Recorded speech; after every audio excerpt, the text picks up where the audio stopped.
सदगुरु भगवान का सान्निध्य ही सत्संग है। सदगुरु भगवान का स्मरण ही सत्संग है और उनका दर्शन, उनका सानिध्य, उनकी वाणी को सुनना वो भी एक सत्संग ही है। बाबा लक्ष्मणदास जी महाराज अपने गुरु महाराज के चरणों में बैठ करके जो प्राप्त किया वो अनुभव के द्वारा गुरु बावनी के माध्यम से हमको कुछ सत्संग दे रहे हैं। सत्संग में भी और कोई बातें नहीं है, मात्र अनुभव है, कोई कहानी नहीं है, માત્ર વાસ્તવિકતા અને જે અનુભૂતિ છે એ અનુભૂતિ કહી રહ્યા છે। બસ આપ में आप સમાઓ, બીજે ક્યાંય જશો નહીં। તમે તમારામાં સ્થિર થઈ જાઓ, જેને સ્થિતપ્રજ્ઞ કહેવાય। કુર્મોંગાનિવ સર્વસઃ, જેમ કાચબો પોતાના અંગોને પોતાની અંદર સંકેલી લે છે અને સુરક્ષિત બની જાય છે પોતે જ પોતામાં, એમ આપણી સર્વ ઇન્દ્રિય વૃત્તિઓને આપણા પોતામાં સંકેલી લઈને ઇન્દ્રિયો સર્વ સંકેલી સદાય નિજ સ્વાંતરે બસ પોતાના અંતર્મુખ થઈ જાય અને અંતર્મુખતાની અંદર જ સુખ, આનંદ, શાંતિ, સુરક્ષા, એ જે આખો સુરક્ષાનો ભાવ છે એ માત્ર સત્સંગમાંથી જ પ્રાપ્ત થાય। આપ ભયા જબ આપ કહે તે, કોઈ પણ પરિસ્થિતિમાં માણસ જે આજુબાજુની પરિસ્થિતિ છે એ પ્રમાણે થઈ જતા એનામય બની જાય છે। વિકૃત વાસનાઓ વખતે સમયે માણસ સંપૂર્ણ રીતે એને આધીન થઈ જતો હોય છે। એટલે પહેલા તો મનમાં એ વિચાર ઉત્પન્ન આવે, પછી એક સંકલ્પ થાય અને સંકલ્પ પછી ક્રિયામાં આવે છે અને ક્રિયામાં આવે ત્યારે એ બધું જ પોતે જાણે પોતાનામાં જ હોય અને પોતે એની અંદર જ રમી ગયો હોય એવી સ્થિતિ આવી જાય। પણ એ ભૌતિક છે, એ ભોગો છે। એમ અધ્યાત્મના માર્ગે પણ તુલસીદાસજીએ ભગવાનમાં વિલીન થવા માટે બે દ્રષ્ટાંત આપ્યા। લોભી પ્રિયજમિદામ કામી જીમી કામિની। આમ મૂળ વસ્તુને સમજવા માટે વ્યવહારિક વાત વડે સમજાવાતું હોય છે। જીમી રઘુનાથ નિરંતર પ્રિય લાગઈ, બસ આમ ભગવાન મને એટલા જ પ્રિય લાગવા જોઈએ। કહેવાની પાછળનું તાત્પર્ય છે કે આપણે જો આત્માનુભૂતિ કરવી હોય, આત્મ સાક્ષાત્કાર કરવો હોય તો એ લોભીની માફક પૈસામય થઈ જવું પડે, એમ આત્મમય થઈ જવું પડે। અને આપોઆપ એસા નો ભાવ એ છે, વૃત્તિઓ બધી જ સાહજિક બની જવી જોઈએ સાત્વિકતામાં, નિજ સ્વરૂપમાં। એટલે બીજે ક્યાંય અન્ય એ ભટકવા ન જાય। ઇન્દ્રિયો કે મન દ્વારા ક્યારે પણ દુરાચાર કે વિકૃતિ ઉત્પન્ન ન થાય એવી સ્થિતિ પ્રાપ્ત કરી ત્યારે આપ ભયા જબ આપ કહે તે, જ્યારે પોતે સ્વયં એમ કે આત્માનું સ્વરૂપ અનુભવ કરી લીધો એટલે એને પોતાના નિજ સ્વરૂપની અંદર એટલી બધી સાંત્વના પ્રાપ્ત થાય છે, એટલું સરસ મજાનું સુરક્ષાનું કવચ પ્રાપ્ત થઈ જાય છે। સ્વાભાવિક છે, પોતાના ઘરમાં જ પોતાને બધી જ સુરક્ષા મળી જાય। એમ આત્મામાં મન ભળી જાય એટલે મનનું પોતાનું ઘર આવી ગયું. મન પોતાના નિજ સ્વરૂપમાં પાછું આવી ગયું. આપ ભયા આપ જૈસા. જે મન તરીકે પોતાને જુદો માનતો હતો, સંકલ્પ વિકલ્પોથી, અનેક વ્યવહારથી, જે આત્માની સાથેનું અનુસંધાન છૂટી ગયેલું હતું આસક્તિને કારણે, એને બદલે વ્યવહાર અને શરીરની આસક્તિ દૂર થતા પોતાનું સાચું સ્વરૂપ સમજાયું, સાચી સમજણ આવી એટલે પાછા ફર્યા પોતાને ઘેર. અને પોતાનું ઘર એટલે પોતાનું નિજ સ્વરૂપ આત્મા. તો આમ ભટકતી વૃત્તિઓને સંકેલી લઈને, કઈ વૃત્તિઓ સર્વ સંકેલી સદાય નિજ સ્વાંતરે, બસ બધું જ સંકેલી લેવું પડે. અને જોજો મૃત્યુનો સમય આવે ને ત્યારે બધી વાસનાઓ સંકેલાઈ જાય, બધા વ્યવહારો સંકેલાઈ જાય, વ્યવસાય પણ સંકેલાઈ જાય, આખરે આખો પરિવાર પણ સંકેલાઈ જાય અને છેવટે જીવન પણ સંકેલાઈ જાય. બસ સંકેલી લીધું, હવે પરિપૂર્ણ થઈ. આમ બધી જ વૃત્તિઓ પોતાનામાં સંકેલી લેવાની. પ્રસર્યું છે તે પાછું સંકેલી. આ જે કઈ પ્રસર્યું છે એ બધાને હવે પાછું અંદર લઈ લેવાનું છે. એ તો મૃત્યુની અવસ્થા કહી, પણ આત્મ માર્ગે જવાનું છે, આત્મયાત્રા કરવાની છે.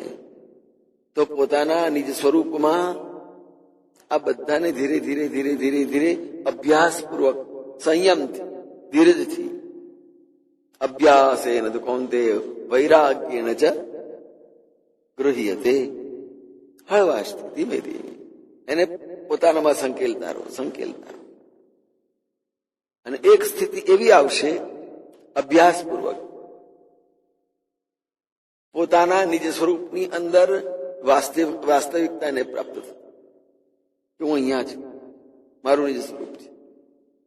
જે મૃત્યુના સમયે આખા શરીરની અંદરથી પણ બધું સંકેલાતું હોય, ધીરે ધીરે માત્ર શ્વાસોશ્વાસ જ બાકી રહેતો હોય, બીજું કોઈ હલનચલન ના થતું હોય, અને છેલ્લે સંકેલવામાં શ્વાસોશ્વાસ પણ સંકેલાઈ જાય. પ્રાણ સંકેલી લીધો પોતાના. એમ આત્માની અંદર સર્વસ્વ સંકેલી લો પોતામાં, સમજણપૂર્વક. માણસ દુઃખી થઈને પાછો પડે અને છોડી દે, એના કરતા જે છે એ અવસ્થાની અંદર સમજણપૂર્વક પાછો આવે કે ચાલો ભાઈ, બહુ થયું, અતિશય થયું. આપણે ત્યાં 4 આશ્રમોની વ્યવસ્થા વૈદિક પરંપરાએથી આપેલી છે. ગૃહસ્થાશ્રમ પૂરો થયો, વાનપ્રસ્થ આવ્યો, ને ત્યાર પછી સંન્યસ્તમાં તો પૂરેપૂરી રીતે સંકેલાઈ જવાનો જ આદેશ આપેલો છે. બસ હવે સંકેલી લો. ઘણું બધું થયું. તો આમ એ આપણી વૈદિક પરંપરા પણ જીવનને ત્યાં લઈ જાય છે, સંકેલવા તરફ. આત્મકેન્દ્રી થવાનું, સ્વાર્થી નહીં. હા, આત્મકેન્દ્રી થવાનું એટલે પોતાના નિજ સ્વરૂપ તરફ ધીરે ધીરે આવી જે વ્યવહારો છે એમાંથી બહાર નીકળી જવાનું. અને જો બહાર નહીં નીકળીએ તો ઠોકરો ખાઈશું. 75 વર્ષની ઉંમર પછીથી અપમાન સહન કરવાના, ઠોકરો ખાવાની. તો એના કરતા આપણી શાસ્ત્ર પરંપરા પ્રમાણે એમાંથી પાછા વળી જાઓ, અંદર ચાલ્યા જાઓ કે બસ ઘણું થયું. આપ ભયા જબ આપ કહે તે આપો આપ એસા. બસ પોતાના જીવનને પોતાની રીતે જ પાછું સંકેલી લેવાનું. પોતાનામાં આવો પાછા. દરેક પોતપોતાનું સંભાળી લે. તમે તમારું સંભાળી લો. હું મારી રીતે શાંતિથી નિવૃત્ત થઈને જે કંઈ આત્મચિંતન, આત્મસ્મરણ, ભજન એનાથી મારે રહેવું છે. આપો આપ એસા. પોતે જ પોતાની રીતે આ પ્રમાણે સ્વીકારી લેવાનું છે, પોતે જ તૈયાર થવાનું છે. અને જો તૈયાર ન થયા તો વ્યવહારની અંદર જે સ્થિતિ થાય છે, અપમાનિત, દુઃખ, સંઘર્ષ, આ બધાની પાછળ જીવનના છેડે ક્લેશ સાથે લઈને જવાનું. એના કરતા ઋષિઓએ, શાસ્ત્ર ગ્રંથોએ શાંતિપૂર્વક વિદાય લેવાની કહી છે. તો એ આપોઆપ આપણને મેલ રહે કરીને બસ પોતાનામાં સંકેલાઈ અને આખરે આ જગતમાંથી વિદાય લેવાની. પણ જો એ લેતા ન આવડ્યું તો દુર્દશા, દુર્ગતિ. એટલે લક્ષ્મણદાસજી મહારાજે બહુ સરસ રસ્તો બતાવ્યો આપણને સદગતિનો, સન્માર્ગનો, શાંતિનો, કે જીવનના અંતે સુખપૂર્વક શાંતિથી વિદાય લેવી હોય તો આપ ભયા આપ જૈસા, બસ પોતે પોતાનામાં આવી જાય, પોતાના જેવા થઈ જાઓ. બીજાના જેવા થવા પ્રયત્ન ના કરશો, અથવા બીજાને આપણા જેવા બનાવવા પણ પ્રયત્ન ન કરશો. કોઈની માથાકૂટમાં ન પડ્યા સિવાય માત્ર પોતાના આત્મકેન્દ્રિત થઈ જાઓ. એ ઘણું બધું જગત જોઈ લીધું, હવે માત્ર શાંતિથી રહેવાનો સમય ભગવાને આપ્યો છે. એટલે એ જે આપણી પોતાની સમજણ પ્રમાણે આપણા પોતામાં આપણા જીવનને આપણે ઢાળી દેવું પડે, કે બસ આ પ્રમાણે ઢાળો. અને આપણને આપણી સાંસ્કૃતિક પરંપરાએ વારસો આપ્યો છે. વૃદ્ધાવસ્થાની અંદર પણ ધર્મનો, સત્સંગનો આધાર લઈ જે કઈ શેષ જીવન છે એની અંદર શાંતિપૂર્વક જીવવું. જ્યારે અન્ય સંસ્કૃતિઓમાં આ સુવિધા નથી, દુઃખી છે લોકો. તો જે ઉત્તરાવસ્થા છે માનવ જીવનની, એ ઉત્તરા અવસ્થાની અંદર કેમ જીવવું, કેમ રહેવું, એનો સારામાં સારો સુખનો માર્ગ આપી દીધો હોય તો બસ અધ્યાત્મ, સત્સંગ. લક્ષ્મણદાસજી મહારાજે પણ અનુભવપૂર્વકની વાત કરી છે. ગુરુ મહારાજના સાનિધ્યમાં 60 વર્ષ પછી આવ્યા છે, અને 60 વર્ષથી છેક 94 વર્ષ સુધી મહારાષ્ટ્રની સેવામાં રહ્યા છે. 60 વર્ષથી 94, કેટલા વર્ષ થયા? 34. અને ત્યાર પછીથી 94 વર્ષ પછી પણ બીજા 37 વર્ષ સુધી મહારાષ્ટ્રની સેવામાં રહ્યા છે. કેટલા થયા ઘણા જોઈએ? 60, 94, 130 વર્ષની આયુ એ મહારાજે આ અનુભૂતિ અને બિલકુલ શાંતિ. એક વસ્તુ યાદ, કે જીવનમાં જો શાંતિથી રહી શકીશું ને તો ઘણા લાંબા આયુષ્ય સુધી કશું જ નહીં થાય. પણ જો અશાંતિ આવી ગઈ, ક્લેશ આવી ગયો તો રોગે આવવાના, દુઃખ પણ આવવાનું, અને જીવન જીવવાની ઈચ્છા પણ ન થાય. એટલે મહારાજશ્રીએ આપણને સૌને પ્રસાદી સ્વરૂપે એટલો સુંદર માર્ગ આપ્યો છે કે જીવવું કેમ. હવે તો લગભગ પરિપક્વ અવસ્થાની અંદર તમે બેઠેલા છે. એ પરિપક્વ અવસ્થાનો જે માર્ગ છે એ આત્મમાર્ગ છે. અને કઈ નહીં તો જીવન દુનિયામાં તો બહુ જોઈ લીધું, બહુ અનુભવ કરી લીધા. હવે પોતાના સ્વરૂપનો તો અનુભવ કરો, આત્માનુભૂતિ કરી લો. ઘણા બધા સંબંધો બાંધ્યા, હવે આત્મસંબંધો બાંધો. ઘણા બધા જોયા અને દર્શન કર્યા, હવે આત્મદર્શન તો કરો. બસ યાત્રાઓ પણ ઘણી કરી, પણ હવે આત્મયાત્રા કરવાની, પોતાના સ્વરૂપ તરફ જવાનું. શરીર કામ ન કરતું હોય, અવસ્થા થઈ ગઈ હોય, બીજી ઇન્દ્રિયો પણ શિથિલ થઈ હોય, અને તે વખતે જો કંઈક બીજા એમાં પડવા જઈશું તો દુઃખી થઈશું. એના કરતા સાત્વિકતાથી, ત્યાગ ભાવથી, 75 વર્ષ પછી તો ત્યાગ ભાવથી રહીને, સંન્યસ્તની માફક રહીને બસ માત્ર આત્મચિંતન કરવું અને પોતાની જાતે જ પોતે શીખી લેવું, સમજી લેવું અને સ્વીકારી લેવું, તો જ બસ આપ આપન મેં મિલ રહે તબ આપ ભયે આપ જૈસા. પોતે જ પોતામાં મળી જવાનું અને પોતે જ આત્મ સ્વરૂપ બની જવાનું. શરીર સ્વરૂપ તો 75 વર્ષ સુધી રહ્યા, પણ હવે આત્મ સ્વરૂપ થાવ ને. ઘણું બધું ભોગ્યું, ખાધું પીધું, ફર્યા, ભોગો ભોગવ્યા, હવે આત્મ તરફ છે. બસ આ જે આત્મસંતોષ, એના વડે જ આપણે સુખી થઈ શકીશું, એનાથી જ શાંતિ મળશે.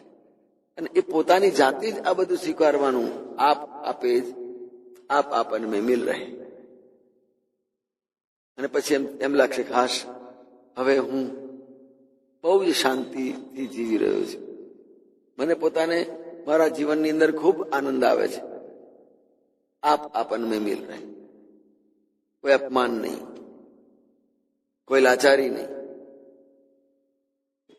કોઈ અશાંતિ નહીં, કોઈ દુઃખ નહીં. પોતાનામાં જ બેસી રહો. જુઓ, તમને પોતાને જે શેષ જીવન મળ્યું છે એટલાથી સંતોષ. અને એટલે કહ્યું, આપ ભયા જબ આપ કહે તે આપો આપ ऐसा. आप आपन में मिल रहे तब आप भये आप जैसा. जय महाराज.